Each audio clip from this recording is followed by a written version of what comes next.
Сайн уу манайхан? Өнөөдөр бүгдээрээ 2000-ад оны классик кинонуудын нэг Малинаг сонсцгоно. За тэгээд баг бүгд бие биенийг мэддэг Италийн жижигхэн хотын хамгийн хөрхөн бүсгүйг ирчүүд бүгд л шохорхон эцстэй амьдрал нь яаж орвонгороо эргэж буй тухай гардаг яалтчгүй дэлгэцийн сор бүтээлүүдийн нэг. За одоо кино руугаа орцгоё. 1940 Итали Кастелкото хот. Итали улс нацист засаглалтай болсон он жилийн үргэлжлэн Итали, Их Британи, Франц улсуудын эсрэг дайн зарласан байлаа. Хэдхэн мянган хүнтэй эдний хотын нарийнхан гудамжуудаар хүртэл цэргүүд холхин эн тэндгүү цэргийн ухуулах сурталчилгаанууд явагдаж байлаа. Энэ үед Ренато гэх 13 настай хүү ааваараа хуучин дугуй авахуулан Тунчиг баяртайгаар найзуудтайгаа уулзахаар дугуйгаа авнан давхина. Найзуудаасаа манай хүү ганцаараа л дугуй гүн байж л дээ. Найзуудтайгаа дугуун тоног энтрээ ярьсан шигэ байж итэл нэг бүсгүүн ажиллаж байгааг хараад бүгд л замын хажууруулсан тэр бүсгүүг ширтцгэн. Тэгсэн нэг нь хэлж байна. Ренато, энэ манай хотын хамгийн сайхан бүсгүй. Нэрийг Малина гэдیں۔ Чи өмнө харж исэн л үстэй. Манай хүн найзууд дундаа хамгийн жоохон нь болохоор юун хүүхэн мөхөн дугуй авчих юмсан гэж явж исэн болохоор өмнө нэх их анзаарж байгаагүй ажил дээ. Нэрэл тэдний хэлснээр үнэхээр хөрхөн бүсгүй байлаа. Манай Ренаточ бараг дурлаад авбуу яв. Бацканууд дугуй авнан Малинагийн явах зам дээр отон очиж дахин гөлөрцгөн. Энэ хэдийн латин хэлний багш нь тэгсэн Малинагийн аав нь болж таарна. Манай хүүч хичээлдээ анхаарсан юм байхгүй сайхан бүсгүй Малинаг нүдэндээ төсөөлсөөр ер нь бодлоос нь гардгүй шүү. Маргааш өдөр нь нөгөө хэд чинь далайн эргийн хавцал дээр болсон болоогүй юм яриад цагийг их зугаатай өнгөрөөж гинөө. Тэгсэн тэр хэдийн нэг нь хэлж гин. Эртээд Малина намайг тамхинд яваад ир гэдیں۔ Тэгээд тамхиг наваачаад өгсөн чинь жогтой хараад исэн. Тэгж жагаад гэрлүүн орж Малинатай унтд тийм үү? Гэд инээлдэхэд Ренатогийн уур хөрөн тэр хүүтэй барилцаад авч шүү. Эндээс харахад Ренато Малинаг айл хэдийн харамлаад эхэлжээ. Маргааш нь Ренато хүү хичээлээ таслан Малинагийн гэрийн гадаа унжина. Малина гарч ирээд тамхин зарж магадгүй гэж гордоол тэр шүү дээ. Бодит байдал дээр тэгсэн Малинаг гэрээсээ ч зохиосонгүй. Ренатогийн аав гэрлүүгөө орж ирээд ууралж байгаа харагдана. Муу дурак минь чи яах гэж хичээлээ таслаад байна аа? Барагтайхан шиг л байгаарай гэж Ренатог зодож гардаг. Тэр орой манай хүү гэрийнхаа цонхоор Симерхэн гэгчин гараад Малинагийн гэрлүү давхиад очлоо шүү. Тэгснэ гэрийнх нь хажуугийн модоор авираад тэнд байх нарийнхаа нөхөр харж эхэлнэ. Энэ үхийг бодвол хэн нэгэн өмнө нь Малинаг харах гэж л гаргасан байх. Манай хүүч Малинагийн үйл хөдлөл бүрийг ажнаа. Тэр үед тэдний зочны тавир дээр байх Малинагийн нөхрийн зураг харагдана. Нэг өдөр манай хүү үсээ засуулаа сууж итэл тэнд байх ирчүүд хоорондоо Малинагийн тухай ярьцгааж байна. Малинагийн нөхөр цэргийн хүн бөгөөд дайнд албан хүчээр дайчлагдаад явсан юм байна л да. Үсээ засуулж дуусмагц Малинагийн гэрлүү дугуйгаа жин очоод жижигхэн дурангаар дурандаж гарна. Одоо бүр дурын энтрээр зэвсгэлцэн овоо гарш юунаас. Малинач нойтон үсээ хатаан сууж байгаа харагдана. Энэ өрөө Ренато дахиад Малинагийн байшин руу очин өнөөх нөхөрөө Малинаг харахад оёдлын машин дээр хувцас оёо сууж ийснэ. Удалгүй цэрэгт явсан нөхрийнхөө зургийг тэрвэрэн хөгжмийн аян дээр бүжиглэж эхэлнэ. Хөр химэн дайнд явсан нөхрийгөө санаж их л битгэрч байгаа болтой.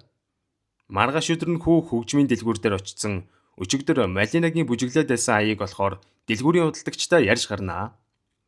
Тата тунгаатах нь холгүй худалдагчийн нервийг баран хүссэн аяа олж аваад пянц тогтуулагчдаа тогтуулангаа нүцгэн бүсгүйчүүдийн зураг хараад сууж гин. Тэгсэн бүгд л Малина болж харагдаад болдгүй шүү. Өсвөр насаа гэж. Ренато эртээд хөвгүүтээ сууж исэн хавцал дээр гарцсан гартаа үзэг цаас барин Малинад захидал бичгээ сууж шүү. Энэ хотынхон таныг янз бүрээр ярьдгийг би мэднэ. Таны нөхөр байхгүй танд их л хэцүү байгаа бах. Гэхдээ би таны нөхрийг орлоод таныг хамгаалахаа амлаж байна гэж бичсэн байлаа. Тэгээ найзуудтайгаа уулзахад нөгөө хэд чинь Малинаг харан гөлөрсөөр. Энэ үед нь манай хүн Малинагийн явж буй замаар дугуйгаа түрэн харцаа дагуулаа алхнаа. Малинаг алхах үеэр эр имгэлтгүй бүгд л гөлрөн харцгаах ба амандаа бас шивнэлдээд байна. Хов живл ярьцгааж байгаа үз бодвол Малина ч энэ бүхнийг тоохгүй газар ширтэн алхална. Тэгсэн нэг бондгор ах хуу Малинатаа таарснаа учиргүй гарын үнсээл сүйд. Түүнийг гөлрөх залуус дунд бас нэг цэргийн офицер бололтой залуу харагдах ба Малина бас түүн рүү ширтэн харах нь тэр хоёрын дунд ямар нэгэн харилцаа байж магадгүй гэсэн хардлагыг төрүүлдэг. Яа би бараг хотын хүмүүс чиг болцоод байгаа юм биш үү те хардаж мартаад. Малина жирэх газраа ирсэн үү үүдний гişгүр доороос түлхүүр аваад нэг байшин руу явж орж байгаа харагдана. Латин хэлний багш болох нөгөө Малинагийн аав хичээл орж шүү. Малинагийн аав чааваас нэлээд сонсгол муутай байна л да. Энийг нь ашиглаад Бацканууд Малинаг доромжилсан тоглоом шоглоом хийгээд байгааг нь харсан Ренато дургуун хүрээд тэр хэдийг шатаар бууж яхад нь дээрээс нь шүлсээ хайж хариугаа авнаа. Ингээд дугуйц суулаа байжсэн чинь Малина явж гин. Манай хүн ч дугуйгаа засуулсан чинь байхгүй араас нь явж эхэлнэ. Малина тэр хаваар явж өнгөртөл тэнд байсан хэдэн хүүхнүүд хов базаж өгж гинөө. Наад чинь нөхрөө цэрэгт явснаас нь хойш хотын ирчүүд эднийхээ салхаа болсон гэж илээ штэ. Муу хормон донтой амтэн гих зэргээр бүр муулж өгж гин. Тэгснээ хотын зартай биеийн үнэлэг жимгтэй бас явжсэн чинь тэр хүүхэнтэй харьцуулан ямар ч ялгаагүй гэж муулахын сонсон Ренатогийн дургуун хүрээл явчихна. Малина нөгөө л эртээд орсон байшин руугаа орж гин. Хэний дөнгөж байн бэ ирээд байгааг нь мэдчих санаатай. Тэнд байх шатаар авран гартал Малинагийн аавынх байх нь тэрэ. Эртээдээс хойш аавынхаа л гэрт ирж байсан байх нь байна штэ. Энийг хараад Ренатогийн сэтгэл жамраа явчихна. Тэр өрөөнөө манай хүү нөгөө дуугаа сонсонгоо Малинаг бодон баруун гартайгаар найзалж хонноо. Дараагийн өдрийн өглөө тэдний ангийнхан сургуулийнхаа гадаа дасгал хийж итэл тэдний нэг нь Малинагийн нөхөр дайн тулдж байхдаа нас барсан тухай ангийнхандаа дуулгалаа. Цэргийнхэн дундаа нэр хүндтэй нэгэн байсан бололтой. Хотынхон цэргийн ангиас Малинагийн нөхрийн дурсгал зориулан оршуулгын арга хэмжээ зохион байгуулж өглөө. Оршуулгын дараа Ренато Малинагийн аавын гэрлөө очин нөгөө шатаараа авран гарахад Малинагийн сэтгэл санаа ямар өлөг байх вэ? Өдөржингөө орондоо хөвтөж байгаа л харагдана. Манай хүү нэг бильярдны газар цагийн ажил хийж илаа. Тэгсэн хідэн цэргийн гарууд бильярдж байх үеэр Малинагийн нөхөр одоо байхгүй болсон юм чинь орондоо оруулах амархан. Гэх үед Ренато хүү тэдний зэгсэн уух юмд нь шүлсээ хаян тэр үхэнтэнтэй өөрийнхөө хэмжээнд хариуг нь барина. Хүү тэнд ойролцоо байх Христийн сүм рүү орон Бурханаас түүнийг том болох хүртэл Малинаг муу муухай зүйлээс хамгаалж өгөхийг гуйдаг. Ингээд сүмээс гараа явж итэл Малина нэг дэлгүүрээс гарч явж байгаа харагдана. Гарвуугүй юу тентгийн худалдагч залуус Малинаг учиргүй муулахыг сонссон Ренато Малинагийн хариуг авдгаараа аван дэлгүүрийн цонхыг хагалчаад зүхтаад өглөө. Хүү Малинагийн гэрийн гадаа суудгаараа сууж итэл Малина угаасан дотор утсуудаа өлгөж шүү. Малинаг харж байгаа дорнгуут нь гяс гүйж очиод нэг дотооч нь хосж гин. Яах гэж байгаа мó золиг юм бол доо. Маргааш өглөө болоход Ренатогийн аав гай болж нөгөө дотоожийг харчнаа. Тэгэл бөөн хэрүүл эхэлж байгаа юм чинь. Ренатогийн ээж орж ирснээ муу ёрын юм байна. Муу ёрын юм байна. Шатаан гэхэд Ренатогийн эгч харин ч загварлаг дотоож байна штэ. Би өмсчиж болох уу ээж гэж авч гинэ. Аав нь Ренатог шийтгэн гэрийн хорионд оруулахад ээж нь Малинагийн хар дотоочийг шатаадаг. Ингээд 3 хоног хоол идэггүй Ренатод ээжийн санаа зовон эмч дуудаа үзүүлэхэд энэ хүүг гадаа гаргаа агаарын дутагдалд орсон байна штэ гэж оншилдог. Манай хүүч гэрээсээ гарan Малинаг харахаар бөөн баяр болсон нөхөр дугуйгаа жин гэрийнх нь ойролцоо очноо. Тэгсэн эртэдийн цэргийн офицер за бас хөгшин залуу гэлтгүй ирчүүд Малинагийн гэрээ ойролцоо эргэлдээстэй.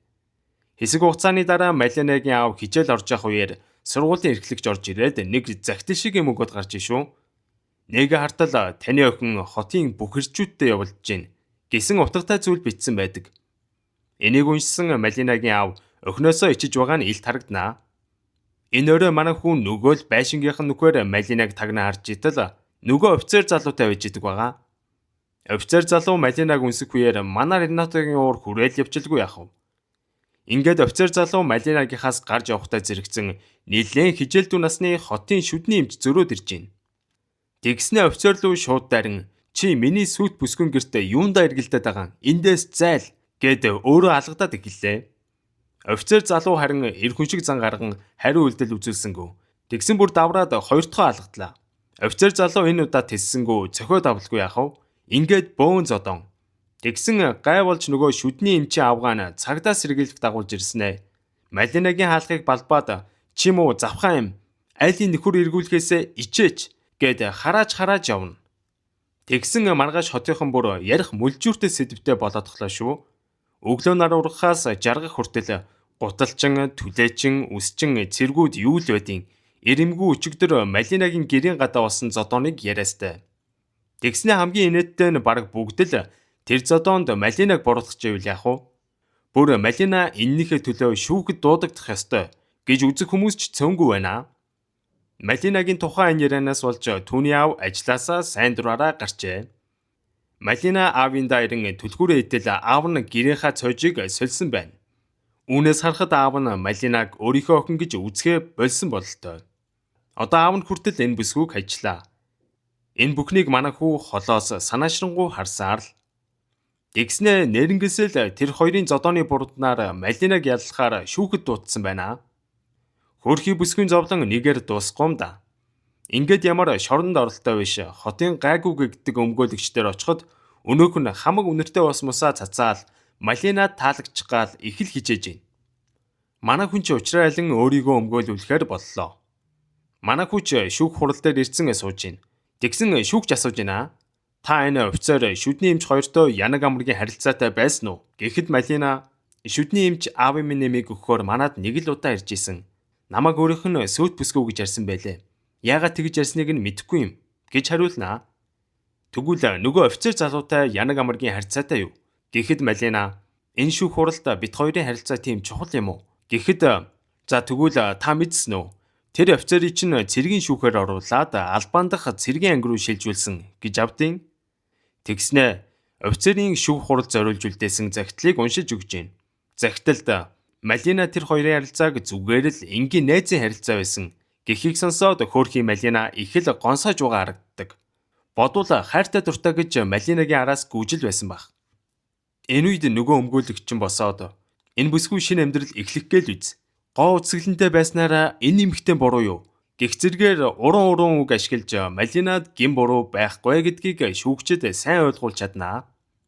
Манай хүү энэ орой дахиад Малинаг харахаар нөгөө нөхөрөө өнгийн сууж итэл Малина өмгөөлөгч хоёр шүүх хурал дээр ялалт байгуулсныхаа баярыг тэмдэглээ сууж шүү.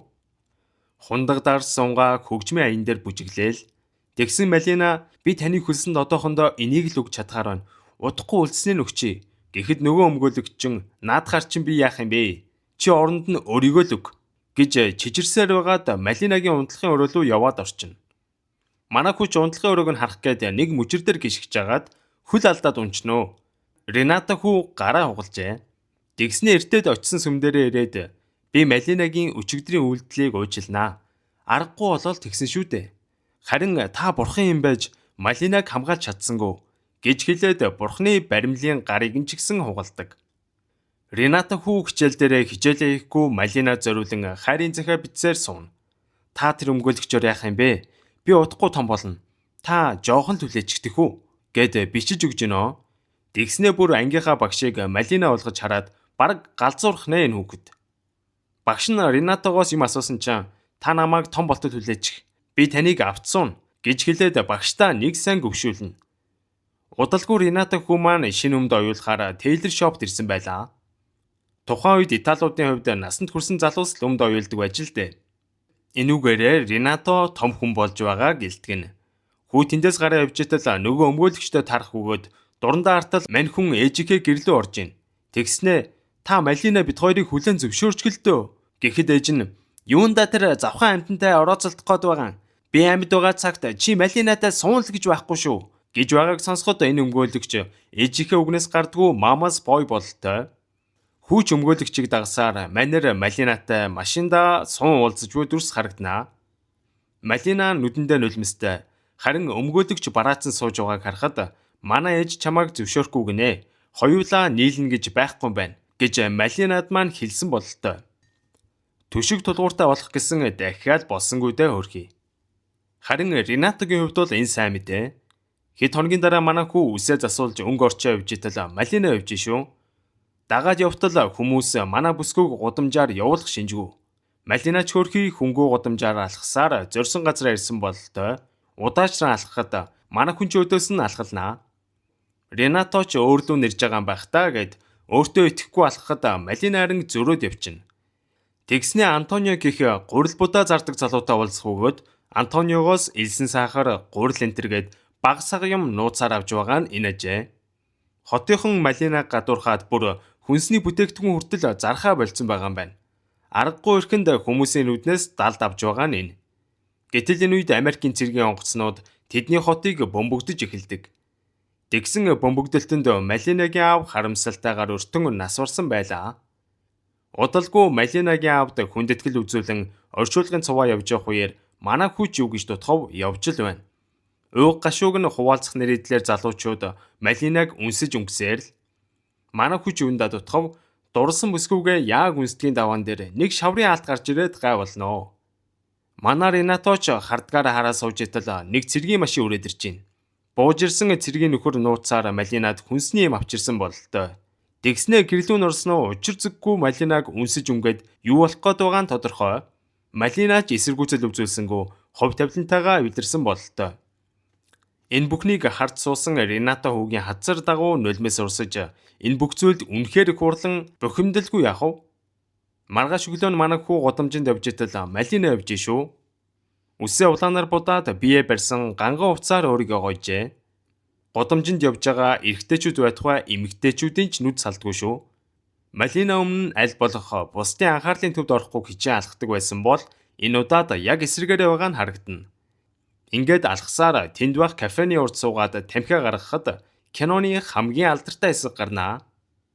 Энэ үйл явдлаас нэг худалгүй манай хүү үсээд суулаа байж итэл өсчний газар байсан хүмүүс хүш Малина явж гин гэд шагилдаад явчихна. Манай хүүч дурлалт бүсгүйгээ цанхаар хартал үсээ шараар буддсан нөгөө хотын цуутай биеийн үнэлэгчтэй нийлцэн герман цэргүүдтэй учиргүй инээд алдсан хэлхэлдэж алхасаар тэнд байх буудал руу яваа орчлоо. Малинаг буудалд ороод цэргүүдтэй юу хийхийг төсөөлсөн Ренато энэ бүхнийг тисгүй ухаан алдаа унчтیں۔ За тэгээ ээж нь эмнэлэг бараадахын оронд сүмдэр аваад ирж байна. Сүмийн номлогч тэгсэн манай хүүгийн дотор чөтгөр орсон байна. Чөтгөр зайлуулах ёслол хийн гэд сүр сүрийн болоход Ренатогийн аав харин ээжд нь хандан наа чин ямар ч чөтгөр шуламд хорлогдоогүй. Өсвөр наснд хүрээд бэлгийн бойжилтанд л эхэлчээд байна штэ гэд хамаагүй шинжлэх ухаан зүйл хэлж байна. Ингээд аав нь Ренатог дагуулan ирчүүдэд үйлчилгээ үзүүлдэг газар ирэх ба Ренато хүү тэнд хүүхэд насаа үдлээ. Дайн дусаж Итали Америкт ялагдав. Тэдний хотод Америкийн цэргүүд орж ирэхэд ард иргэдэн ч ихсэн Америкийн цэргүүдийг дэмжин бөөн баяр хөөр болцоож байна. Энэ үед Ренато Америк цэргийн машин дээр суудсан явж л байн сайхангаар. Тэгсэн гинт баахан хүүхнүүд Малинаг үстэн чирж гулдсаар гараад ирлээ. Тэгсэн энэхэд Малинаг герман цэргүүдтэй явуулдаг гэсэн шалтгаанаар нүүрнүүдгүй зэрлэгээр зодож эхэлнэ. Тэнд байх ирчүүдээс бүр хэн ч Малинаг өмгөөлсөнгүү. Бидний нөхрүүдийн толгойг эргүүлсэн бузар янхан гэд үсийн хүртэл хайчлаад хайчна. Ингээд чи наад царайгаараа бие үнэлээд яваарай гэж хараагаастай. Доромжлол үзэн ядалтыг ясмахаараа ойлгосон Малина удалгүй энэ хотыг орхин галт тэргэнд суун өөр хот руу явнаа. Энэ үйл явдлаас хойш удалгүй нэг залуу машинаас буух дүрс харагдах өгөөд дайнд дүрхсэн гэдэлсэн Малинагийн нөхөр төрлөх хоттоо буцан иржээ. Мань хүн нэг гараа хүртэл алдсан байв. Хотынхон ч гэсэн Малинагийн нөхрүүдээ гэд бүгд л таньжилаа. Мань хүн гэртээ яваа очтол гэр нь цагаачдын хоног төрүүлдэг газар болж хувиржээ. Мань хүн гайхан алхасаар зүс таних хүмүүстээр очиод миний эхнэр Малинаг харсан болов хаана байгаа юм бол гэж асуухад манай хүний дээрлэхэн түлхээд танаа янхын эхнэрийг яаж мэддэйн гэд их дээрэнгүй харьцаж байна. Манай хүү энэ бүхнийг алсаас ажиглан зогсох ба манерыг унтжахт нь түүний эхнэр Малинад юу болсон талаар бас хаашаа явсныг нь бүх зүйлийг нь бичсэн захидал үлдээжээ. Энийг уншсан залууч тэр дороо галт тэрэгний өртөн дээр очин эхнэрийнхээ явсан хот руу явж байгаа харагдана. Энэ бүх үйл явдлаас хэдэн жилийн дараа манай Ренато хүүч 90 цент хүрчээ. Найз охиноос утцсан алхачтал бүх хүн нэг тишээ гүйл рүү явчихна. Гайхаад харсан чинь Малина нөхрийнхөө хамт хоттоо буцан иржээ. Хүмүүс ч жиг жиг хийгээ явчлгүй яах вэ? Малина зах дээр хүнс авахгаа иртэл тэнд байсан хүмүүс яг л өмнөх шигэ бүгд л түүнийг гүйлрэн зогсох ба. Энэ удаад тэгтээ Малинатай хүн шиг харилцсан бүх зүйл одоо л хэвэндээ орж байгаа болтой гэх шүү. Хүнсээ цуглуулад харж байхдаа Малина торноосоо юмаа унгахад манай хүүч цуглуулан авч өгж тусуулнаа. Тэгснэ танд аз жаргал хүсье гэж хэлэхэд Малина эргэн хараад толгоогоо тохин цаашаа алхална. Ренаточ Малина руу эргэн харан явах ба түүний анхны хайр бас хизээж мартагдахааргүй бүсгүй нь одоо л амар чимэр амьдрах нь дээ гэж удан дотроо баярлнаа.